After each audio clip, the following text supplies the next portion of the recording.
Hello, Pennsylvania. I won this place so much. We won.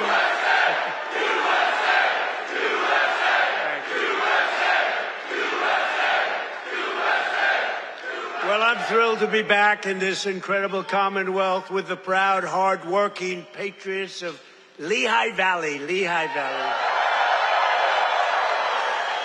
And I'm also proud to say I won this state in a landslide. We won it by so much.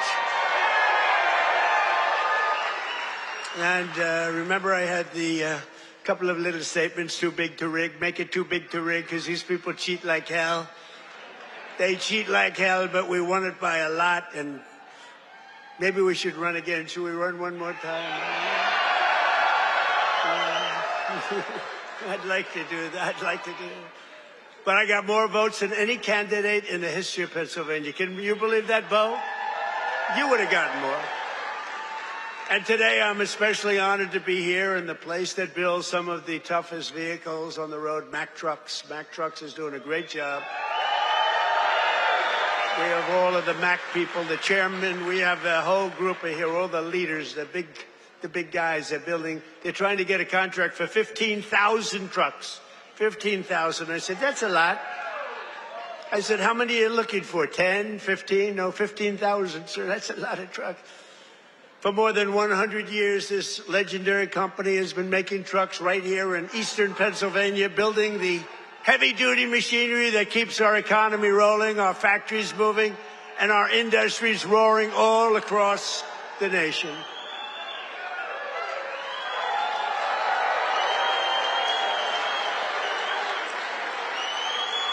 And you are the men and women who put your pride and spirit into those beautiful words, stamped on every Mack truck that said, made in the USA. It's made in the USA.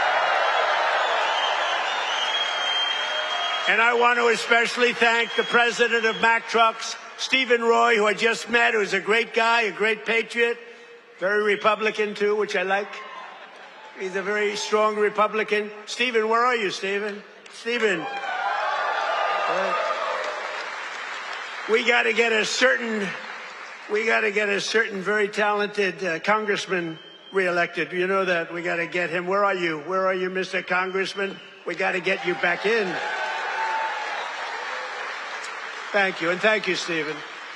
But a very special thanks to every single worker at this fantastic factory. The job you're doing here is incredible. And I know you're applying for a big one, and we'll see how that goes. We'll have to call up some people and see if it's good. If your price is right. Is your price right, Stephen? I don't know. Maybe we'll get it down a little bit. We'll get it down.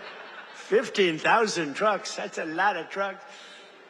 But that's what this is all about. It's greatness. You built this country, and you're the ones who are making America great again. We're the hottest country in the world. For decades, the workers of this Commonwealth watched globalist politicians let other countries rip you off and close your factories, rob your jobs, take them away to foreign lands. And then I came along. We stopped it very quickly. Then we had a rigged election. But they were so stupid, they kept everything going a little bit for us. And what we've done in the last year and a half, nobody's ever seen anything like it. They put America first, they put China first, they put illegal aliens first, and everybody else first but you. But we put you first by a lot. But at long last, you finally have a president who is putting workers first, putting Pennsylvania first, and putting America first. We're doing that, and we're doing it like nobody's ever seen before. And starting on my first day back in office, and this goes all the way back to 2016, too, but right from a year and a half ago, nobody's ever seen anything like this. We're the hottest country anywhere in the world by a lot. But I stood up to the trade cheaters. They're cheaters and abusers and violators of the world like no president has ever stood up before. And now I'm standing up again because Iran cannot have a nuclear weapon, if that's okay. And we're doing quite well. I placed 50% tariffs on foreign copper, aluminum, and steel so they couldn't come in and steal your jobs. and sometimes even more than 100% tariffs. They weren't going to come in from foreign lands and steal your jobs. If they wanted to come in, they pay 100%, they pay 200%, they pay I don't care what it is. They're not going to steal your jobs, okay? And they stop.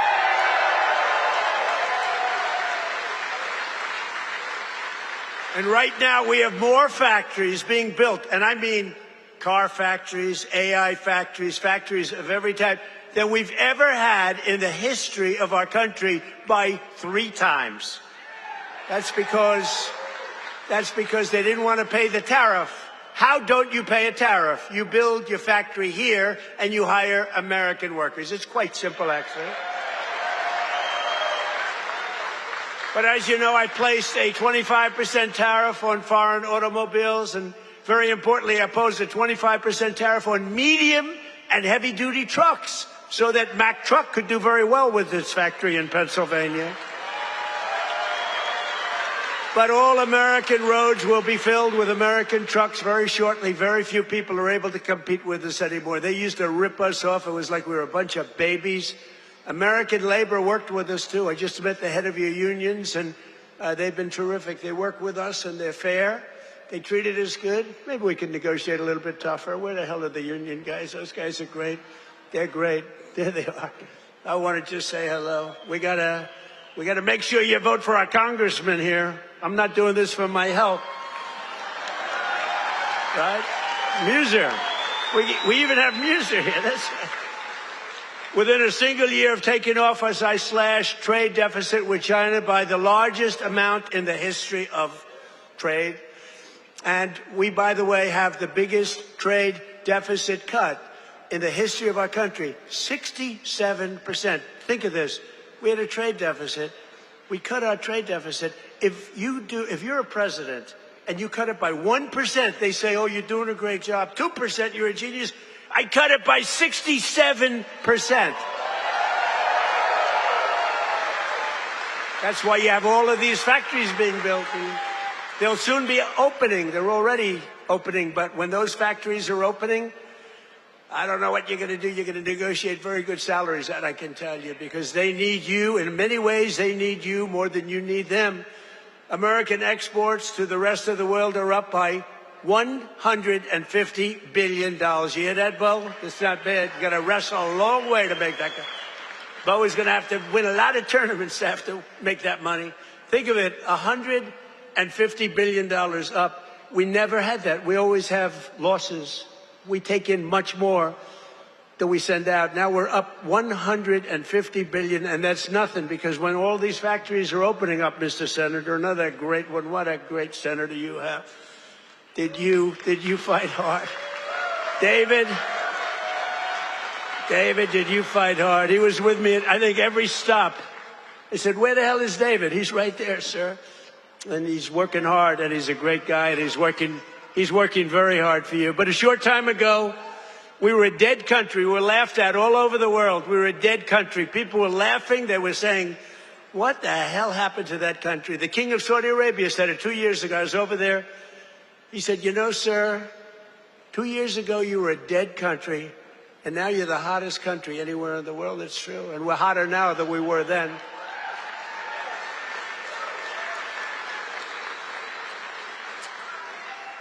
He then proceeded to announce that he's investing $2 trillion in our country, along with Qatar, along with UAE.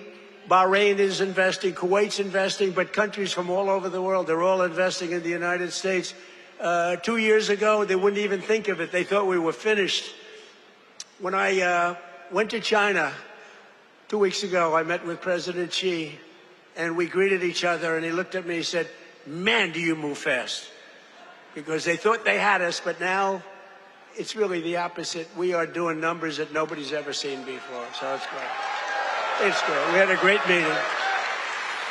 But as you know, we just achieved a historic peace agreement with Iran to end the conflict in the Strait of Hormuz. And by the way, yesterday, 19 million barrels of oil flowed out of the Strait of Hormuz, a very beautiful place.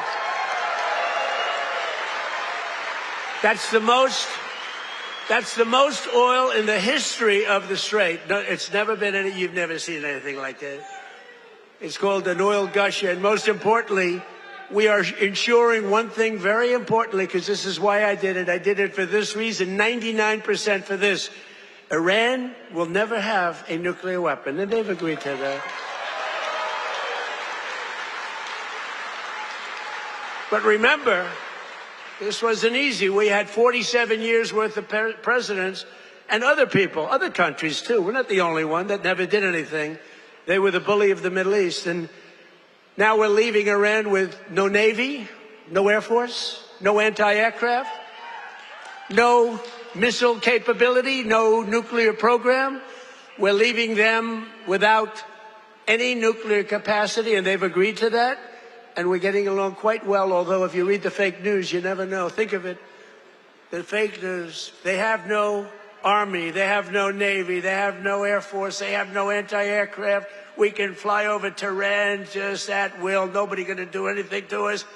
And then I read the fake news that they're doing quite well. They're not doing quite well. These people right there, look at all of them. Whoa, whoa, whoa. That's a lot of press. That's almost as much press as Bo had at the White House last week when he knocked out his opponent in the first round. Right? I think you had more. Bo had more press. But the Iran economy has been crushed, and their defense industrial base has been damaged so severely that it'll take them many years to rebuild, many, many years. And now we're trying to work out a deal that's fair. And we also want to work out a deal. You know, the stock market hit a new high today again. And oil, for the first time in months, hit, think of it, $70 a barrel. So we got at 70. That equates to a very low price. That oil is going to come charging down. And with oil comes everything else. Because I inherited from these Democrats. You know, they're Democrats. I changed the E for a U. It's very simple, Democrats. I don't know why I didn't think of that 9 years ago. I just thought of it about a month ago. They're Democrats because their policies are so dumb. Men and women's sports. You know, Bo is with one of the great champions, Tony. Tony, could you have taken most women in the heavyweight championship? He was the heavyweight champion of the world. Do you think you would have had trouble with a woman of approximately your size? Be hard to find a woman of your size, but if we did, I think you would have been okay. What do you think, Bo? Could you have handled it? I think so. What about you, Bo? Could you handle a woman of approximately your, 182 or something? Think there's a 182-pounder that could give you a little tussle? I don't think so. I don't think so. He's such a nice guy. Say, no, not really. I don't think so. When she looked at those ears of Bo, when she looked at those ears, she'll say, I'll take a pass. She'll say, I'm not going to fight that guy. The average price of gasoline nationwide is down 60 cents a gallon just from a short while ago. And remember this. We had to make this detour. We had to go to Iran. You can't let them blow up the Middle East and then us, if that's possible. We would have gotten them before, but they would have blown up Israel. They would have blown up the entire Middle East. You can't let that. You want to see a bad economy? That's a bad economy. So, but remember that our oil in the middle of this conflict was less than it was for sleepy Joe Biden. And we're putting out a fire. Biden, Clinton, Bush, all of them. Barack Hussein Obama. Have you heard of him? Have you heard of Barack Hussein Obama? None of them did anything. Obama gave them $1.7 billion in green cash. Remember, on a 747, they flew over piles of cash, $1.7 billion. Gave them hundreds of billions of dollars and thought they could bribe them into peace. No, the only thing they understand is what these guys in the front row understand is the hammer.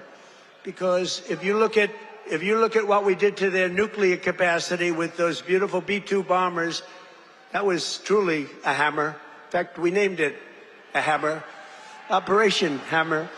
But our economy is ready to soar to levels the world has not seen before. I believe that, David. I think it's going to levels that nobody's ever seen before. All these factories are being built, and they're going to be occupied, and they're hiring people now. And it's going to be something very beautiful. I don't know who's going to follow me, but remember that I was the one that did it, okay? Somebody's going to walk into office and they're going to have the most successful country in history, and they're going to be bragging what a great job they did.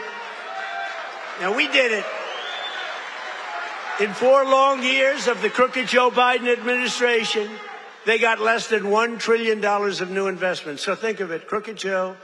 What do you like better, Sleepy Joe or Crooked Joe? Ready? Sleepy Joe. Crooked Joe. I'm surprised. I like Sleepy Joe better, but Crooked Joe. They're both good. I use them both. But in less than 1 year, so they did much less than $1 trillion of investment from outside the world. Much less than 1 trillion.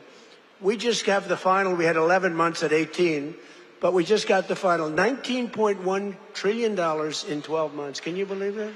Investment from all over the globe. And since the election, the stock market has set 73 all-time records. In other words, yeah, sit down. We've got plenty of time here. It's an honor that you're all standing. Oh, look who we have, the Wall. Stand up, Wall. Look at this guy. Oh, I'm going to get a suit just like that guy. I'll bet he's been to 200 rallies. Him and, where are my guys? Oh, look at my guys, front row Joes. I got these front row Joes. And where are the women from North Carolina? They're here. They travel all over the world. I don't know what the hell's with their husbands. These beautiful women from North Carolina. They travel all over. They went to 200 rallies. How many rallies have front row Joes gone to? Hundreds. Everyone. And then it was very sad. My last rally, I said, I may never see you again, right? And then we won the election in a landslide. And who the hell do I see? I see my front row Joes. So I'm happy about that. Thank you. What a group. We had some group. We'd be all over the place. And when they didn't make the front row, it was very demeaning to them. They were not happy, right? But the front row, they became actually very famous, front row Joes. And the typical 401k, as you know, is up almost $30,000 in, it was 12 months, it was 13 months. It's up 44%. Think of that, up 44%. Because, you know, as goes the stock market, so goes a lot of your own wealth. And I tell about this police officer. I met a police officer first time, similar thing, but now the numbers are even more. I was in New York. I met a great police officer, New York finest. And he said, sir, I want to thank you. I said, for what? He said, my wife didn't think much of me very much. We were having marital difficulty, actually. She thought I was nothing. I'm a police officer. I'm a tough guy. I looked at him. The muscles were all over the place. He didn't suffer from that. But she thought maybe that muscle wasn't so good because he was always losing money in the stock market. And he said, sir, in the last year and a half, my 401k is up 74%, sir. And she thinks I'm Warren Buffett. She thinks I'm a super genius. I said, how are you getting along with her? He said, well, I'm not so sure I like her anymore, but I won't tell you that. I refuse to say that. He's getting along just fine. But a lot of people have come up to me, David, and they thanked us 401ks, you know, the stock market. Who has a 401k here? Yeah, look, a lot of people. More Americans are working today than at any time in the history of our country, and we've created over 32, think of this, 32,000 new jobs just starting in Pennsylvania alone. David, you have to get credit for that. And in the last few months alone, we've added 2,600 Pennsylvania manufacturing jobs, and that number is going to go much, much higher as the factories start to open. Because right here in Lehigh Valley, Eli Lilly has just announced, great company, by the way, drug company, a $3.5 billion investment in a brand new state-of-the-art manufacturing facility right down the road. That's going to create over 1,000 jobs, just that one. Nokia is investing $30 million to expand its semiconductor testing and packaging operations, thousands of jobs. And B. Braun has announced a $20 million expansion of its medical device manufacturing operation in Allentown. I love Allentown. I love any place that votes for me. which is the entire state of Pennsylvania, the entire Commonwealth. Never make the mistake of using the word state. Well, I'm not sure that people care, but the Commonwealth of Pennsylvania voted for us at levels that nobody's ever seen before, David, and you too. And we're proud of you because you had guts. This man had guts. He lost one time to a tough candidate. Then he did it again to a tougher candidate. And I tell him, if he didn't win, his wife, who's a beautiful woman, would have left him. I'm telling you. Dina, she would have left him. So he had great courage doing it a second time.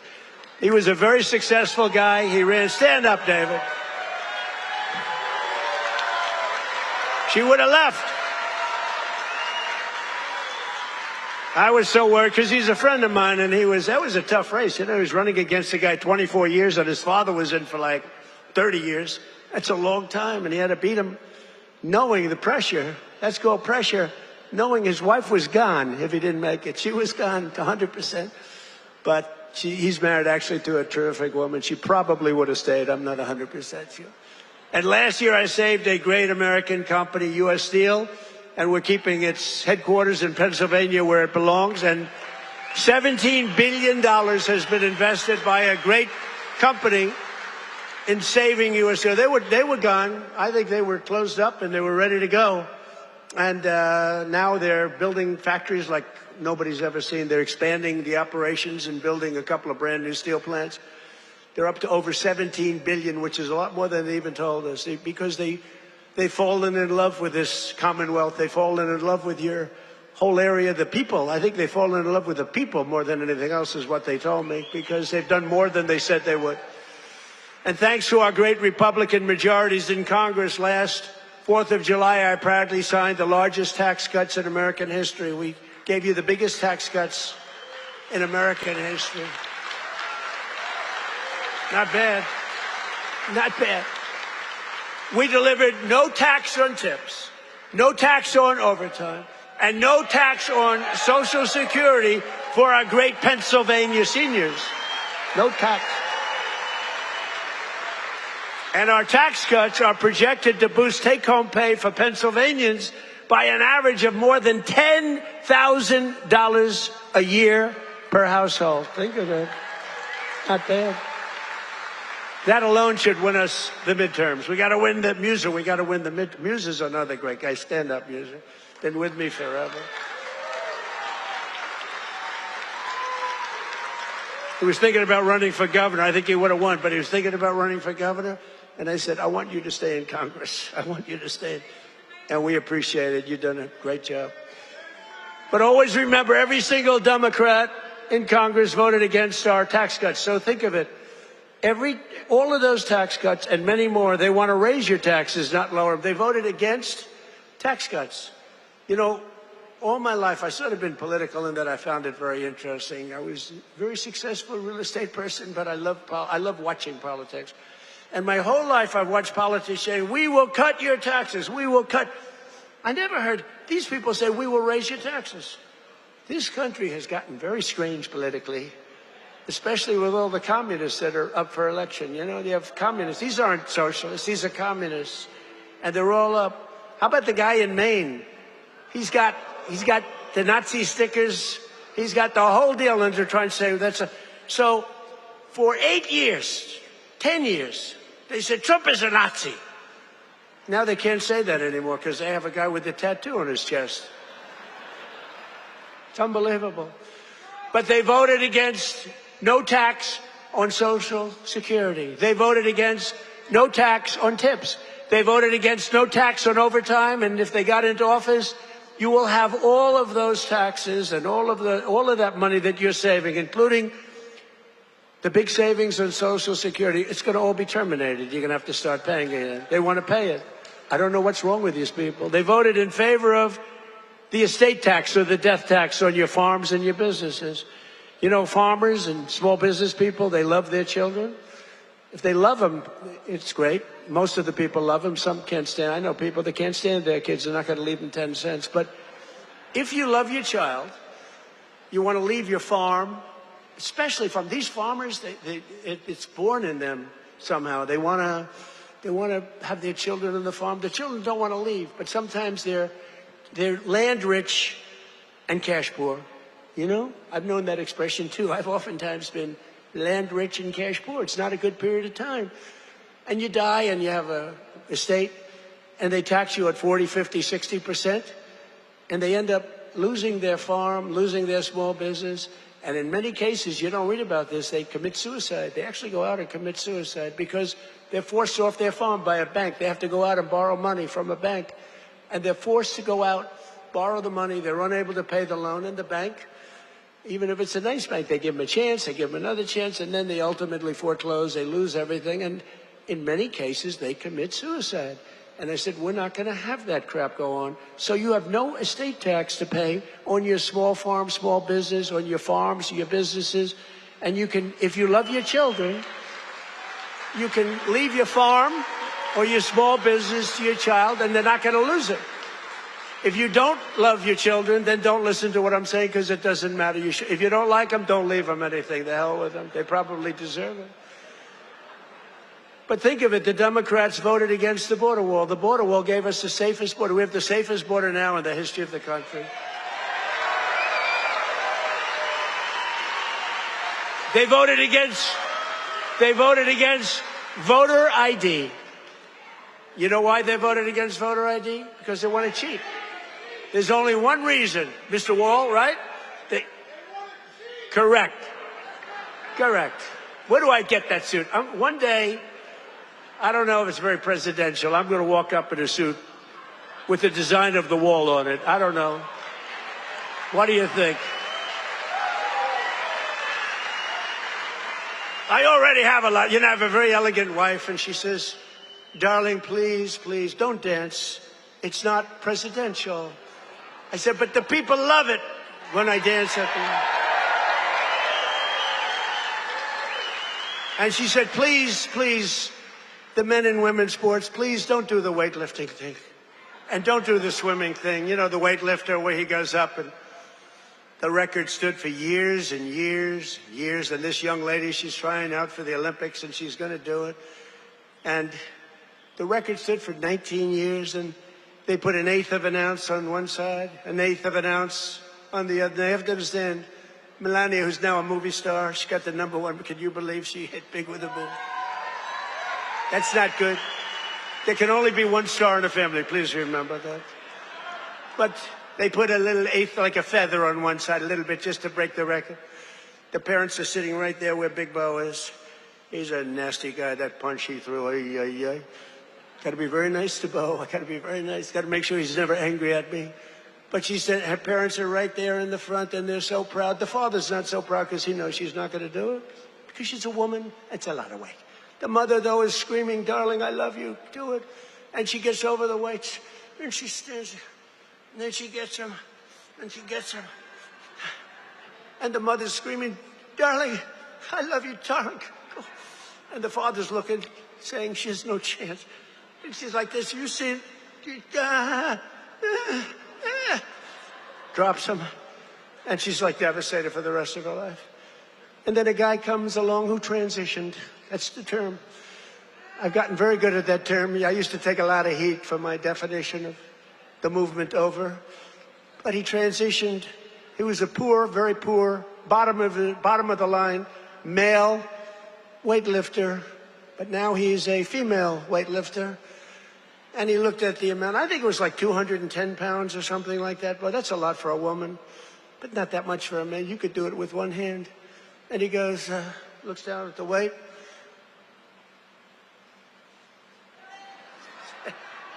I think he did a few things for emphasis. And he won the medal. And everyone said, oh, isn't that wonderful? Are we crazy? Men should not be able to participate in women's sports.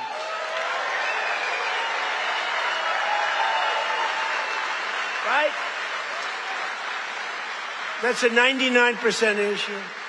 Do you ever hear the fake news? They say, that's an 80-20 issue. No, it's not. It's 99-1.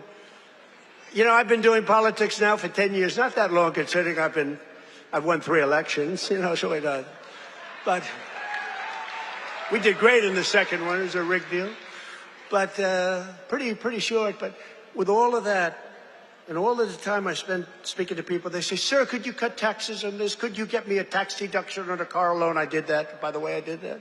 If you borrow money to buy a car, you got to do all these things. They ask me for hundreds of things. Not once did anyone ever come up to me and say, sir, please, this is so vital. You have to be able to have men play in women's sports. Please, sir, could you pull that off? I've never had anyone ask me for that. So I say it's a 99-to-1 issue, not 80-20. The fake news back there, they say, oh, that's a tight issue. But I don't like talking about it because I want them to continue on with that. I want them to continue on with the, they're in favor of the mutilization of your child for transgender purposes, the mutilization of your child. And I would say politically, it's a very good thing to run against a person that's in favor of that kind of stuff. So we let them, we don't bring it up during off-political seasons, but we have a political season coming up. And they'll be doing all of that nonsense, and they're going to lose a lot of elections. And now, if you look at New York, we have all communists running.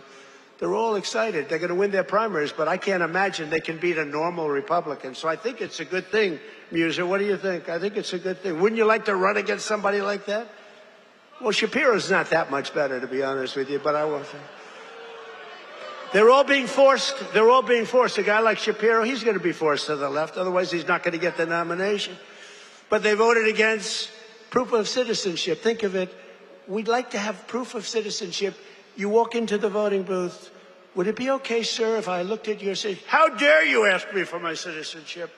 In California, if you ask that question to a voter, you are criminally liable. In other words, they can put you in jail. If you say, sir, do you have proof of citizenship?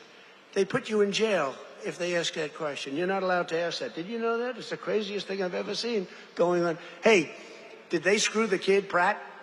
Boy, he's leading, and all of a sudden he's lost. And it was sort of interesting. The election, you ever see an election where they're 2.5 weeks in? An election that takes weeks to count the votes? But after the evening, it looked like he was going to win or certainly be in the runoff. And then I started hearing rumors as the days went by, days and days went by, that Pratt is fading. He's fading. I said, they rigged the election. And then lo and behold, he didn't qualify, even though he was so far up in the third place person that it was almost impossible, and he didn't qualify. And then it started happening with the next candidate, Steve Hilton, who's running for governor. He was up in front, just about leading, no problem. And all of a sudden, about 4 or 5 days after, this is after the election's over, they said, Steve Hilton is starting to lose votes. I said, here we go again. And I called up the U.S. Attorney in California. They said, we're going to have a number in the next week. Next week. I called up the very powerful, very good U.S. Attorney in California, and I said, do me a favor. Take a look. They're trying to steal that election, too. I guess they called up. They said, this is the U.S. Attorney call. We have your great U.S. Attorney here today, by the way, and your assistant U.S. Attorney. They're doing great. David, thank you. But so over the next week, he was definitely going to lose, but the U.S. Attorney called. We want to check your votes. About an hour after the call, ladies and gentlemen, Mr. Hilton has won. So had I not made that call, Steve Hilton would right now be watching the election from home. So I don't know, he would have a great chance, but the election's totally rigged. California's totally rigged. All mail-in ballots. It's a disgrace. We got to pass the Save America Act, okay? Got to pass.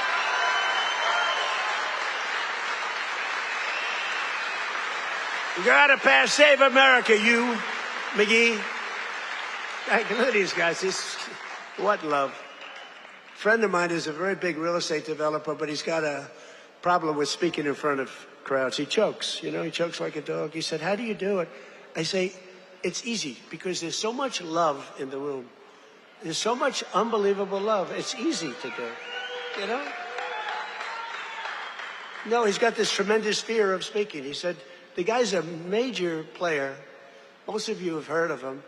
And he's a killer. He destroys people for a living, financially, not physically, financially. Physically, he can barely walk. He's a basket case. But he's up here. He's very smart. And he destroys people. He's very rich. But he can't get up in front of a crowd and talk. I said, what's wrong with you? He said, I don't know. I have a fear of crowds. Do you believe it? All sorts of people. You know, a lot of people want to do what I did. A lot of people, well, David did it. David was very successful, but he's a great speaker. But a lot of people, they say, well, Trump became president. From being a very successful businessman, he became president. I want to do it too. And that's when they find out that they might have the flaw of speaking, or even worse, is a terrible past. You know, the past will come out to haunt you. It's not an easy thing to do, but I love it. You know, I say it's real easy to do when you have people that love you. I guarantee, who here voted for Trump? Yeah.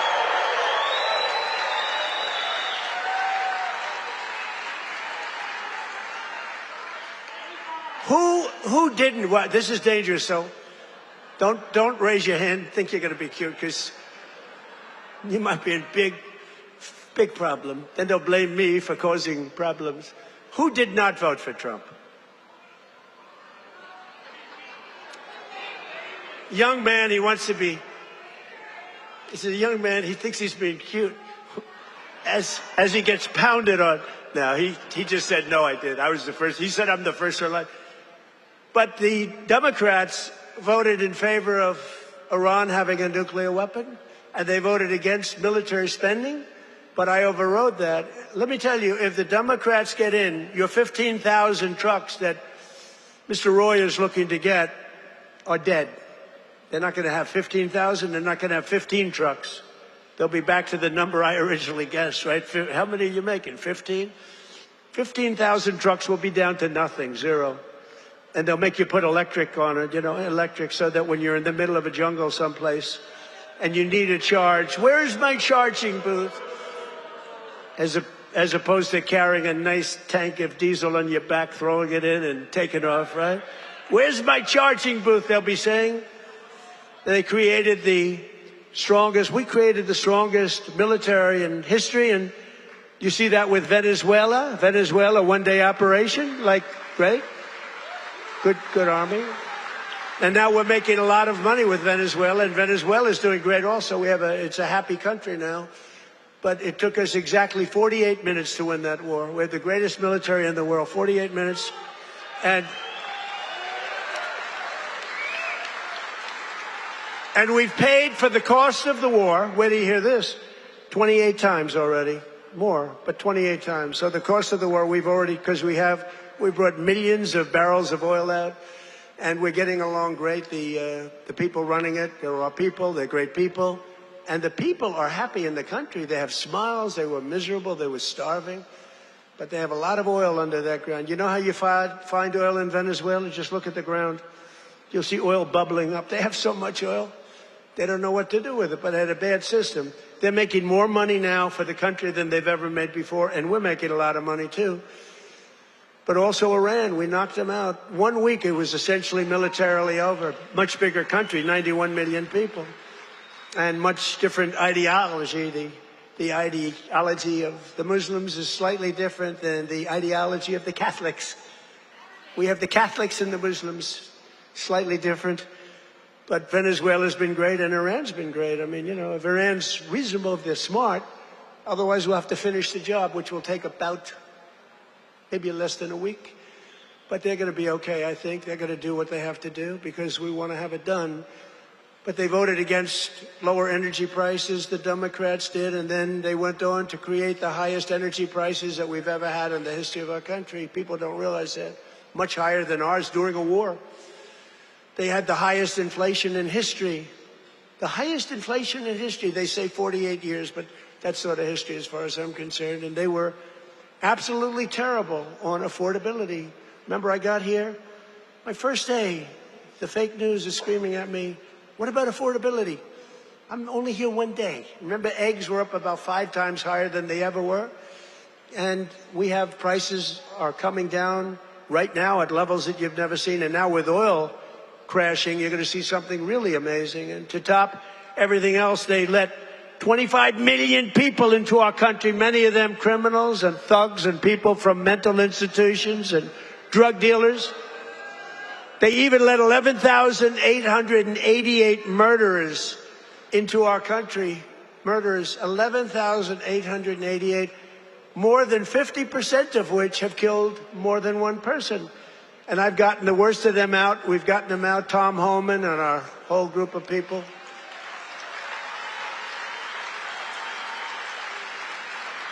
But the Democrats want open borders, and they want them all to come back in. You can imagine that. The people of this Commonwealth will never let that happen again. What they allowed to happen to our country, we can never allow to happen again.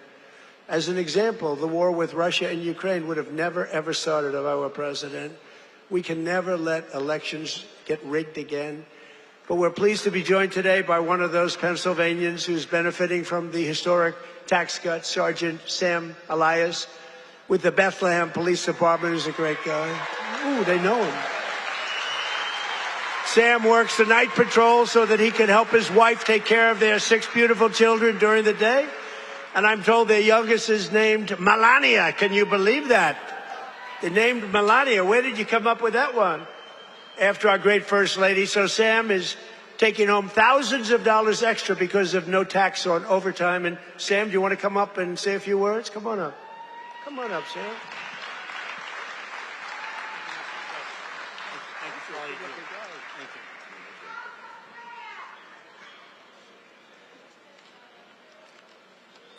Thank you. Good afternoon, everyone. I'd like to express my appreciation to President Trump, Congressman Ryan McKenzie, and the entire White House administration. As a father of 6 children in a single-income household, I can tell you the Working Families Tax Cuts is a policy that helps my family. Hard work should pay off, not get punished with higher taxes. No tax on overtime, no tax on tips means more money in the pockets of working Americans. For my family, these savings have translated to what was once a day trip to the park, is now an overnight stay at the Jersey Shore. Bigger tax returns have allowed Americans to create new family memories and save for future projects. As the President said, I also work night shift as a police sergeant in the fine city of Bethlehem. Thank you.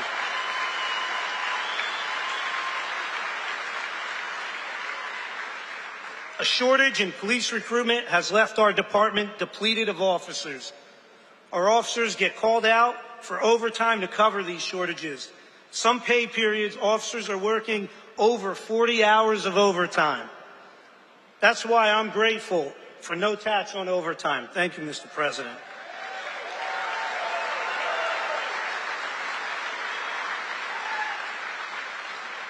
I'm also thankful for the support President Trump and Congressman McKenzie have shown for law enforcement.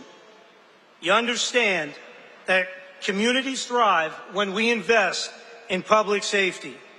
Congressman McKenzie has stood strong with public safety and working families. And that's why he's been endorsed by the brothers and sisters of Bethlehem FOP Star Lodge 20.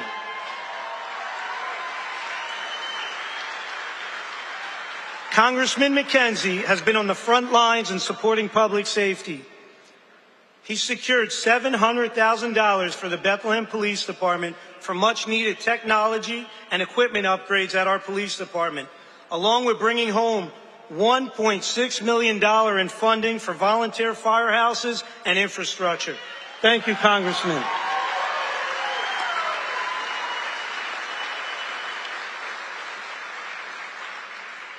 I'm a very grateful American, a son to Lebanese immigrants who came to the United States 50 years ago in pursuit of the American dream.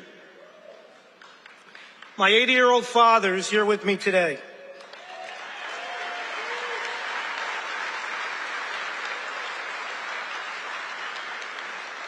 He would often tell me, work hard and it'll pay off. Well, 50 years later, thanks to President Trump and Congressman McKenzie, my father's dream has come true. I thank you for that.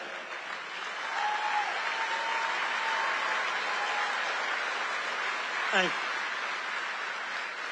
you. Additionally, thank you to President Trump and your entire administration.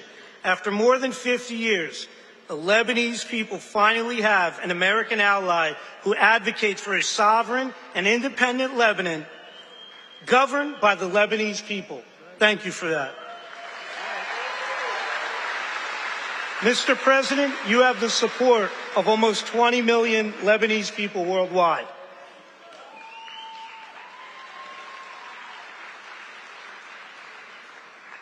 Leadership is more than a title, it's action.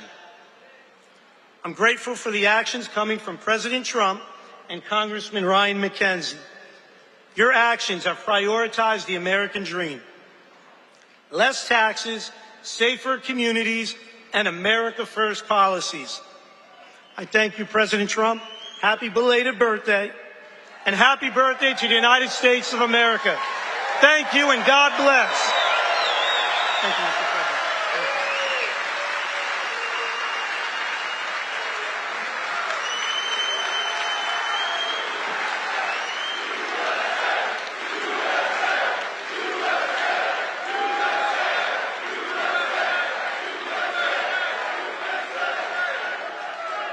Thank you very much. You know, I just looked at all these pages. I said, oh, we're in trouble. But you know what? That was good. That was a good job. I was a little worried when I saw the pages after page. Very good. Great job. Sam, where's your father? Hello, Pop. How are you? Got a good boy. Got a good boy. Yeah, taking care of your people. So our administration is also delivering one historic win after another for another group that works a lot of overtime, and that's our great auto workers. We have a lot of auto workers in here today. But just as I promised, the UAW workers, and we did great with them, you know, Republicans, I don't know, for whatever reason, they don't do like I do.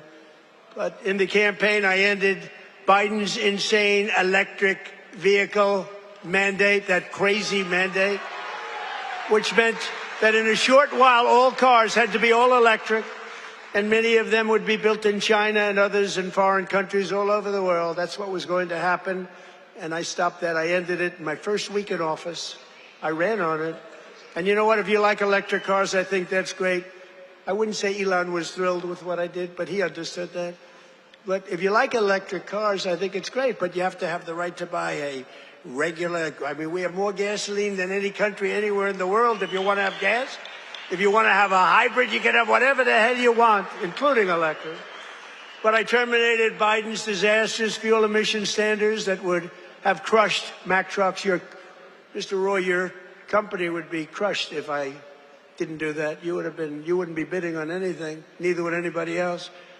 It was the most insane environmental regulations ever conceived of by man. It was totally unreasonable and ridiculous.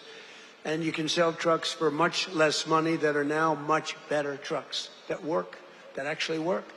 And we made interest on auto loans, fully tax deductible, but only if you buy a car that is made in the USA. Otherwise, we're not interested. Otherwise, we're not interested. And I saved the auto manufacturing business in America. We have more auto plants being built today than we've had in 60 years, than I think maybe ever. And bigger and better. They had a big one in a certain state that I love also. I love a lot of places. And they took out this old plant, but it was big. And I said, did you redo it yet? They said, we're not redoing it. We're ripping down and building a brand new one, a beauty. You know the one I'm talking about, David. But we're pleased to be joined today by Pat McHugh, a Marine Corps veteran, a great guy who spent 28 years with Mack trucks. And he leads the cab assembly and serves as new product line launch leader. It's a big deal. And Pat's grandfather worked here, his dad worked here, and now his son is working here and doing well. And they know how important it is to keep manufacturing jobs in Pennsylvania. Pat, say a few words. Thank you, Mr. President.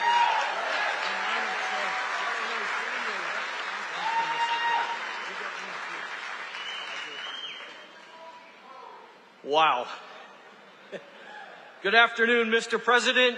It is a profound honor and privilege to have you here with us today to help celebrate the upcoming 250th birthday of our America.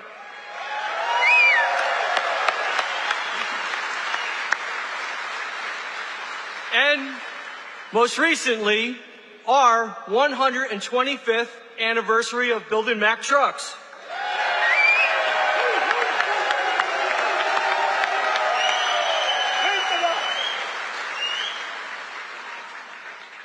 My name is Patrick McHugh Jr., and I am a proud Marine Corps veteran.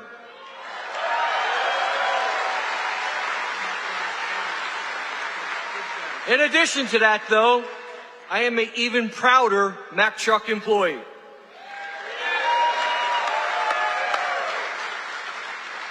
Standing here with me today is my father and my son, both Mack truck workers. Together, they have a combined 78 years working experience building the greatest trucks on earth.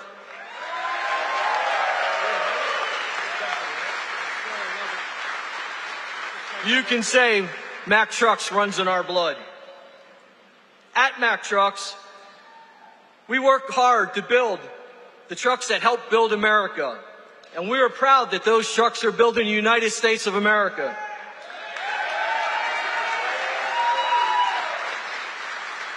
Along with our UAW colleagues, we're open for business and we're producing the best quality trucks we ever have. On behalf of our entire team, we warmly welcome you to our plant, Mr. President, home of the finest trucks in America, built by the most skilled and dedicated workforce in the trucking industry.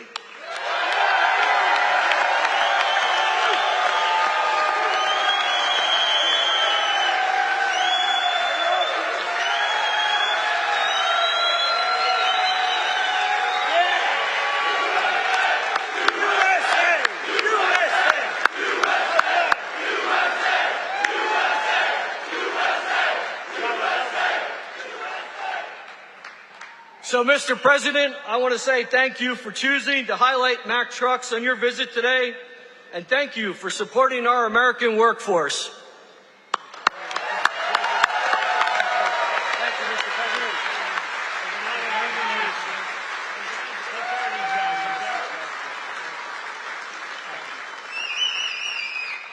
Thank you, Pat.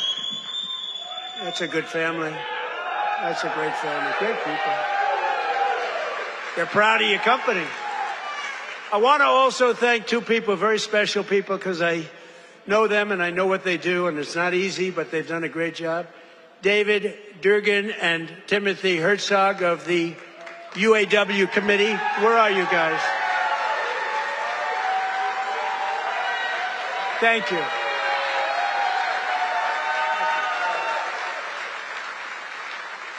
They do a good job representing you. Ease up just a little bit so they can get the contract, okay? Just a little bit. Thank you, fellas. Get this congressman elected. That's what you got to do. But we're pleased to be joined also by Labor Secretary Keith Sonderling. Keith, where are you, Keith? Where's Keith? Hi, Keith. Good job. Is he treating you guys good? Is he all right?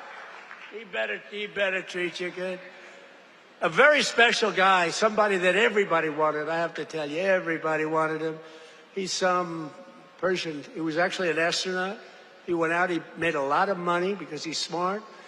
And he's now the NASA administrator. You saw that rocket 2 months ago up and go around the moon in record levels, the furthest any ship has ever flown, and come back. And he's working very heavily on the moon. But what he's done with NASA is amazing.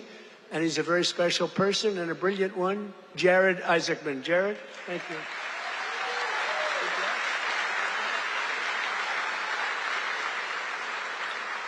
Great job. As well as, I introduced him a little bit only by the name David, because he knows me, and I know him by David. But David McCormick is your senator, and he's a brilliant person, brilliant businessman. And he loves the Commonwealth. He loves Pennsylvania, and this is where he wanted to be. And he had a rough, I told you, he had a rough fight. This is a rough beating, like 24 years, and a father for 24 years. I don't know. I said, I don't know. You sure you know what you're doing, David? but you won, and you won easily. And I'll tell you what, you have a great senator, one of the best in the country, so I just want to thank you very much, David. Thank you. And 4 warriors for Pennsylvania in Congress. These are warriors. Lloyd Smucker is here. Lloyd, thank you. Thank you. John Joyce is here. John, thank you. Dan Muser is here. Thank you. And these guys are all in good shape, but we got to get Ryan McKenzie elected. We got to get Ryan. I'm not here for them. I'm here for him. We got to get Ryan elected. Run up here, Ryan, fast. Nobody wants to hear you. Come on, just run up. Nobody wants to hear you, Ryan. Do what David did. He'd go up for 1 minute. Thank you very much, everybody. It's nice to be here. And everybody thought he was the greatest speaker. Right? Okay. Say a few words. Absolutely. Well, Mr. President, I can't thank you enough for coming here to the Lehigh Valley, highlighting the great men and women of Mack Trucks, doing all the work that you do in Washington, D.C. for our veterans, our first responders, and everybody across this country to continue to maintain America as the greatest country in the world. You are the president that is fighting for all Americans. Thank you for being here, sir. Thank you, sir. Great job. Thank you for being here.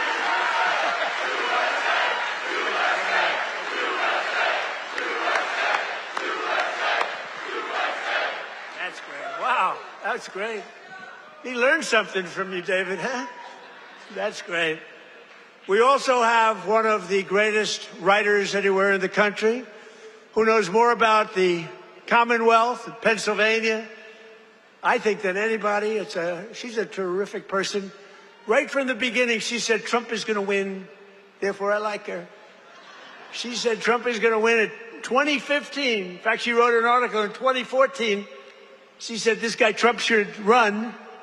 I hadn't thought too much about it. I was having a lot of fun putting up buildings. But she was very early on, and I really mean it. I don't think there's anybody that knows more about, they used to call it the Rust Belt. I call it the Money Belt now. It's gone from the Rust Belt to the Money Belt. Either one is okay, but there's nobody that knows more about it than Selena Zito. She's fantastic. Where are you, Selena? Where are you, Selena, with your beautiful daughter? Thank you, Selena. Selena's an incredible woman, and her daughter is following in her footsteps. She's just been so good. Very powerful writer, actually. Some of the biggest papers in the world. It's nice to have good stories on occasion, truthful stories. Thanks as well to the president of the NRA who's here with me, Bill Bockenberg. Bill, stand up.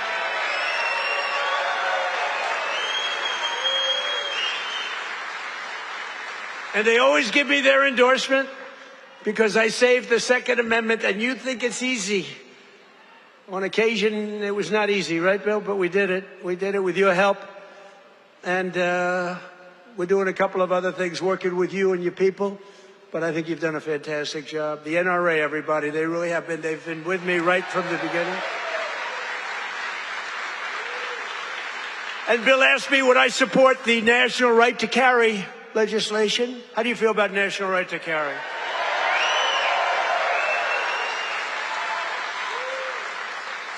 That's my free poll.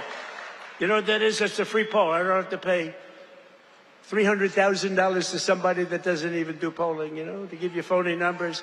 See, those are real numbers. National right to carry. Yeah, we're working on it. And we have a very special guest who you just saw on the highest rated fight show ever in the history of television, the UFC Freedom 250. So this guy, well, I just have to set it up a little bit if I don't mind. Because I'm thinking, you know, I'm a similar size. I weigh more than he does, actually. So therefore, I have a tremendous physical advantage over him. His muscles are slightly harder and slightly younger. He's a lot younger. But I think I can do it because I'm a great athlete. He knows I'm a very good golfer. And I'm much better off on the golf course against him than I'm on the wrestling mat. But he went virtually undefeated. I mean, he went 4 years. He was the top wrestler. His friend, Tony, who's a another champion I'll introduce you to, Tony. But these two guys were on the Penn State team, and Bo Nickel went, you couldn't defeat the guy. And then he had every battle. I guess he was a 3 or 4-time All-American. But then he turned pro and he went to the UFC. Did you find them tougher? Yes, a little different. A little different. But he's won just about everything. But he had a big fight last week with a lot of pressure, with the White House in the background. And he's a guy that I like. I met him a while ago. I looked at the years. I said, man, this guy's a fighter. You can tell a lot by the years. And he told me, no, he doesn't mind the years. He likes them. It's almost a symbol. For great fighters, it's a symbol. That's why I'm worried about you, Tony. You have pretty normal years. But I got to know Bo a little bit, and I got to root for him. And I almost felt like his father up there. His father's great, but I felt like his father, so I was nervous for the fight. And he was fighting somebody that Dana White, the great Dana White, he's a phenomenal guy. He said, no, Bo's got a tough one tonight. I said, why? Why do you do that to him? Because if you lose at this night, it was the biggest audience they've ever had, by far. The whole world watched it. The people at the White House, we had 5,000 seats around the cage we built, and we had 100,000, more than 100,000 people in the park right next door. We had the largest television audience they've ever had, by far. They said, why do you have to give him such a tough opponent? He was pretty tough. But then it happened. So Bo is known as a great wrestler because he was the best wrestler by far in college. Nobody could beat him. And I figured Bo would be wrestling. But no, he wasn't wrestling. He was punching. I said, Bo, grab his legs and start wrestling. That's what you do. But he didn't do that. He didn't listen to me. And he got a shot off that was brutal. And in the first round, right, knocked him out. He was really knocked out. Great fighter. The guy was a great fighter, is a great fighter. So I just want to thank, he's from Penn State. He loves Penn State. He is the NCAA wrestling champion.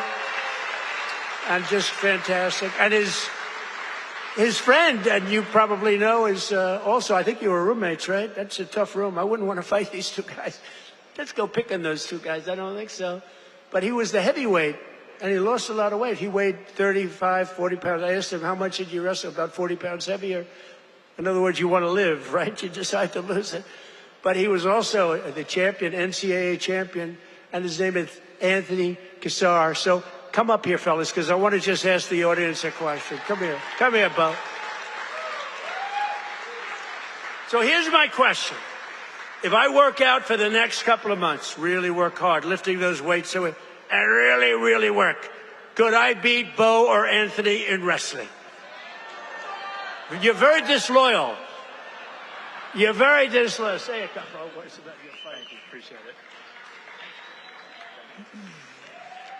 it. Wow, what an honor to be here. I think walking up here, I was almost as nervous as the fight. But it feels like a fight. Yeah, it feels like it. But this is exciting. I'm grateful to be here with everybody. So grateful to President Trump for making an event that, in my mind, never seemed possible happen. UFC Freedom 250 on the White House lawn. Unbelievable.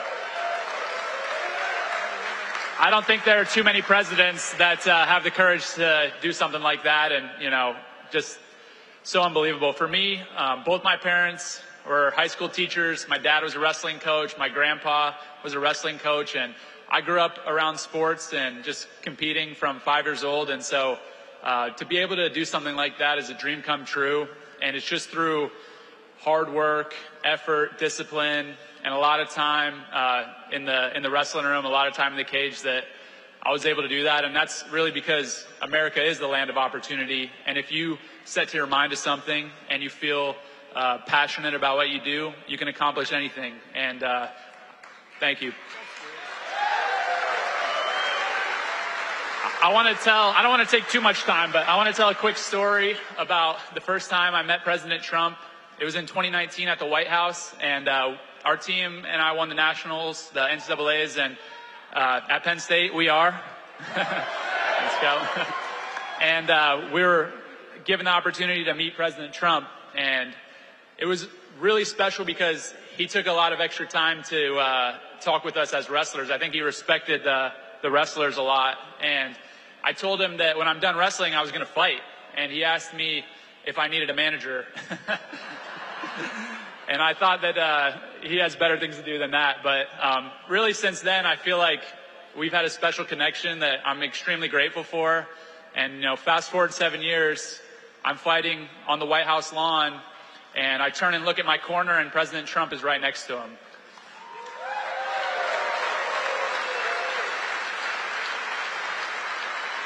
And so it really felt to me like he was in my corner. I know that was something that was just so special, and I feel like just incredibly grateful. And overall, the whole week of the experience, everything, the word that kept coming to mind and the emotion that I kept feeling was gratitude.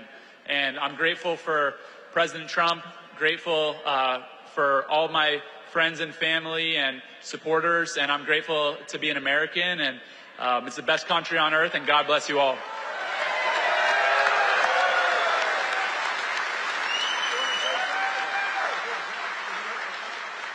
How's everybody doing? This is an awesome crowd. I'll keep this really short. It's just an honor to be here.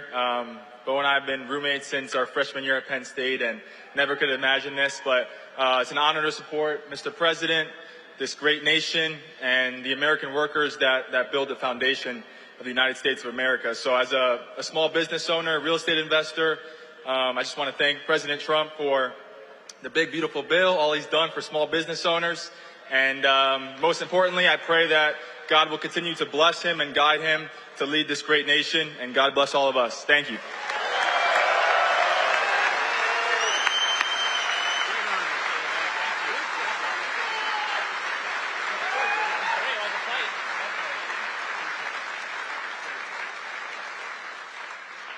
Two great champions. That's great. It's good to have them here, too. We have a lot of champions in the audience. These are two very special people. When you do that, I was saying to myself, you know, going into that ring and you got all these people, we had the richest and the biggest politicians, we had the biggest of everything. You couldn't get a ticket. The tickets were selling for some crazy numbers, I heard. We gave them away to everybody, but somehow some got out. And I was saying that's a tremendous amount of pressure, and you're fighting the toughest people on earth. I mean, these are the strongest, toughest men on earth. No women in the crowd, but which is nice. But these are the toughest men on earth, and it's tremendous pressure. And you know, the muscles, you got the muscles, you guys, you got the big strong muscles, but you got this muscle too, because it takes much more than just the normal muscle to win those matches. I mean, the strategy and the genius that goes into it. It is a genius. A lot of people wouldn't understand that. But there's a genius. There's a genius in sports. But there's a great amount of courage and power that you have that a lot of other people don't have. So congratulations. Really, great job. Great job. Good to have you here. In everything we do, we're once again fighting for the people of Pennsylvania, and that includes our amazing Pennsylvania oil and gas workers. And I ended last administration's war on Pennsylvania energy, and I signed an order to drill, baby, drill. That's what we did. Right, David? And you helped. The United States is now the #1 producer of oil and gas on earth, larger than Russia and Saudi Arabia combined by a lot. Think of that. Who would have thought that? We were in 4th place. Now we're larger than, and that doesn't include Venezuela. Include Venezuela once, because it's essentially should be included. I also ended the war on clean, beautiful Pennsylvania coal. In fact, in my administration, you're not, because you know coal was dead. China uses it. Other countries, very successful countries, use it. The unsuccessful countries use wind, those beautiful windmills that blow around and round and don't do anything except cost you money. Every time it goes around, you lose $10. It's supposed to make money with energy, not lose money. No, wind is every country that's using wind is a disaster. Every country that's using our beautiful substances from underground are doing very nicely, thank you. But in my administration, you're not allowed to say the word coal without preceding that word with the words clean, beautiful. So you say clean, beautiful coal. And I have Secretary of the Interior, Doug Burgum, who's fantastic, and Chris Wright. And they made a speech about coal, and they mentioned coal like 50 times in the speech. It's all about coal. And they kept saying, clean, beautiful coal, clean, beautiful coal. I said, no, it's enough. It's enough.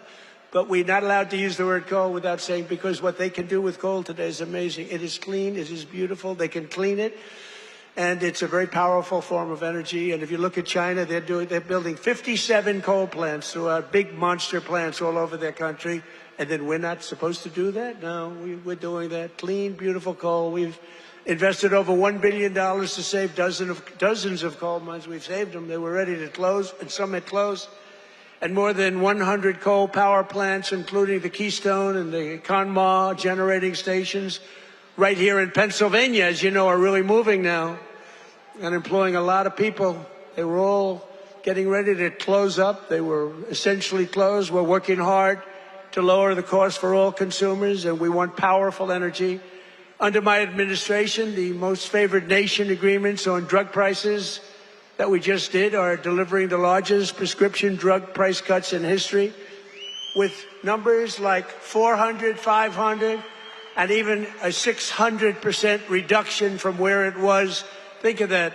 That alone should win us the midterm. And the fake news back there refuses to talk about it because they know how good it is, because they can't produce it. They've been trying to do it for years. Favored nation. We paid the highest drug price in the world by far. As an example, for the fat drug, which Bo and Tony don't need to take, but a lot of people are taking. Who takes the fat drug? So in New York, think of it, it was costing a fortune. Many, many times it was costing $1,300. And in London, it was $87. And a friend of mine who's extremely fat, sloppy, but very brilliant. He's a brilliant businessman, but he's a slob. There's no question about it. Very neurotic person, which you need sometimes to be successful. But he called me up. He used to call me Donnie. Donnie! Now he calls me Mr. President. That's a sign of great respect.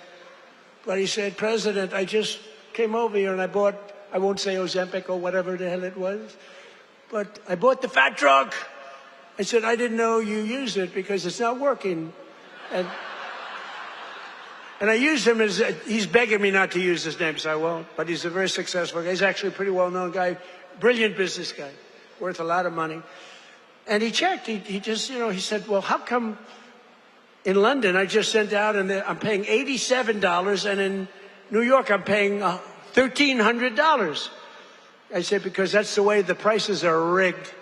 And it's rigged. The whole world is rigged against us. And I said, but you know what? You brought it out better than anybody could bring it out, because I've been looking at it. They all said it was impossible to do. And I went to the drug companies. I said, well, it's not going to be any more. You're going to raise their price a little bit. You're going to lower ours a lot, because the world is bigger than us. So it really worked that way. And they said, well, we'll do it. They were very unhappy, but they knew I wouldn't get it from the countries, because you had to get it from the countries. Then I went to France. I said to a very nice man named Emmanuel Macron, I said, Emmanuel, you got to raise your prices on drugs. Of course I will not do that. Why would I do that? Because it's unfair. We're paying 10 times more than you, and you're going to have to raise them a little bit. We're going to drop ours a lot. He said, no, I will not do that. I said, yes, you will. He said, I will not do that. I said, yes, you will. We're putting a 100% tariff on all wines and champagnes coming into the United States. He said, yes, I will do that. I promise. And I had the same conversation with Germany, with every country, with UK. Every single one of them within 5 minutes agreed to do it. Nobody could believe it. And they agreed to raise their price, and we have gotten the biggest price reductions in the history of drugs, medical. Nobody's ever seen anything like it. So instead of paying $1,300, you'll be paying about $175. Nobody's ever done that before. And this is on many, many drugs.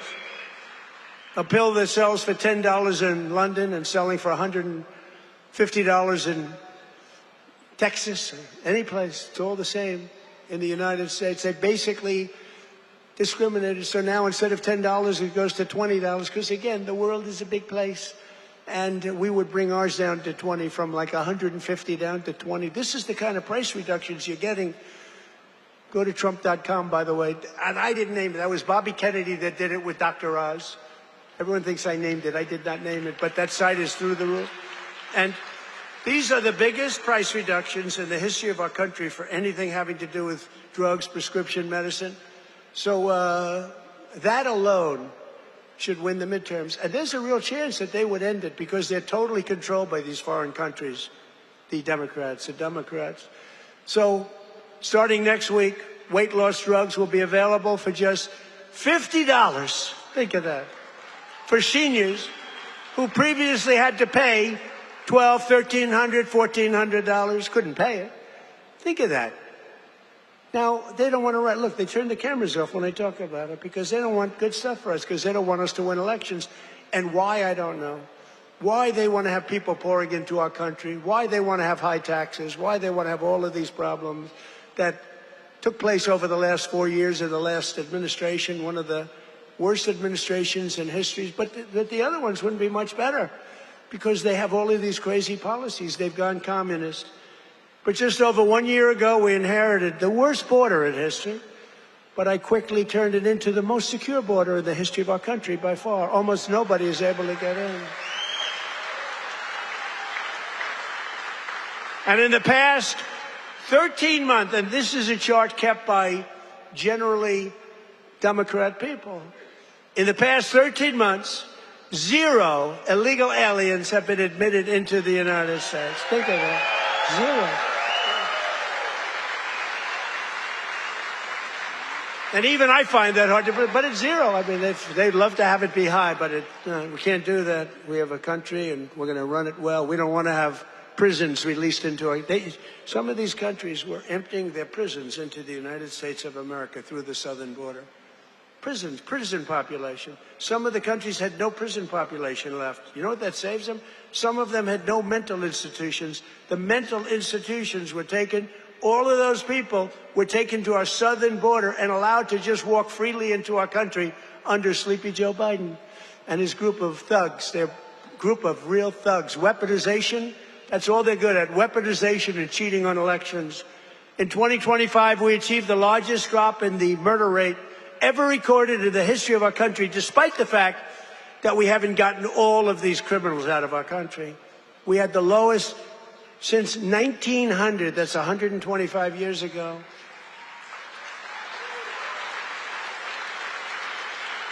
And we cut the flow of fentanyl across our border by 56%. That's a big number.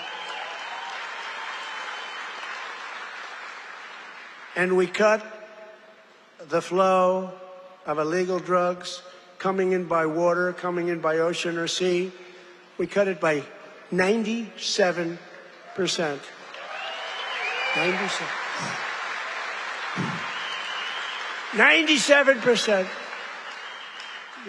It's very drastic, but people aren't traveling that way too much anymore. We have the most powerful. I built the military in my first term. We used it in my second term, more than I thought, but we have no choice. We have no choice. But think of it, we cut fentanyl. For years, they've been interdicting. They've been grabbing boats, bringing them in, putting them in court. They go out by the same night. They're back sending drugs by the ocean, by the Gulf, by the sea. And now it's down 97%. And we're looking for the 3%, because I think those 3% are more brave than Bo Nickel was any day. The 3% of the people that are willing to get into a boat to deliver drugs now, they are the bravest people perhaps anywhere in the world. But it won't happen long. But what we've done is amazing. Our military, we have the greatest military in the world. We have the greatest law enforcement in the world.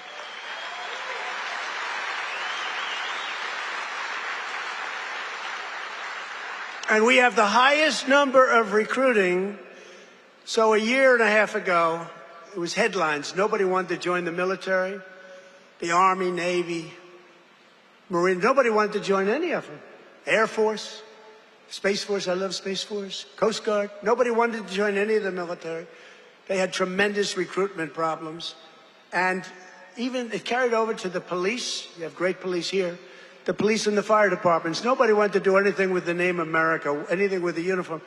And today, we have the highest recruitment, the most successful recruitment. Every single slot is filled. And that includes, they want to be policemen, and they want to be firemen and women. So we went from the least successful in our history, David, to the most successful in the history in terms of recruitment. It was very embarrassing. A year and a half ago, 2 years ago, and it all happened from November 5th. That's when we won the election. From November 5th on, everybody wants to be a soldier. Everybody wants to be in the Army, the Navy, the Marines. They want to fly the jets in the Air Force. The Coast Guard is hot. Everything's hot. And, of course, Air Force. You know, I started Air Force. That was a part of the Air Force. The Space Force was part of the Air Force. I said, no, it's got to be separate. Got to do its own thing. And it's become. So we were in third place 4 or 5 years ago, and I put it in. We were losing to China and to Russia. And now we're totally ahead of both of them, like at numbers that they can't believe. Space Force could end up being one of your most important. To stop the massive theft of taxpayer dollars, including millions of illegals, we've launched the war on fraud, led by our great Vice President, J.D. Vance. He's doing a great job. Doing a great job. Smart guy. We ended Medicaid for illegal immigrants, and we redirected $50 billion to make the largest investment in rural health in the history of our country, hospitals and everything else in the rural areas. And with the help of our Republican majorities in Congress, we will defend our jobs, our factories, our safety, and we will defend our borders like never before. We will crush violent crime, impose harsh new penalties on dangerous repeat offenders that shouldn't be in our country, crack down on Marxist prosecutors and judges, and we will immediately end the most dangerous thing that's ever been put into our country from the standpoint of law enforcement. Is called no cash bail. You kill someone, you go to the judge, they let you out, then you kill somebody in the afternoon. It's crazy. That was the beginning of crime. We will pass the great health care plan to stop all payments to big insurance companies and give the money directly to the people so they can buy their own health care, which will be much better care at a much lower cost. And we will pass the Save America Act to protect our sacred American election.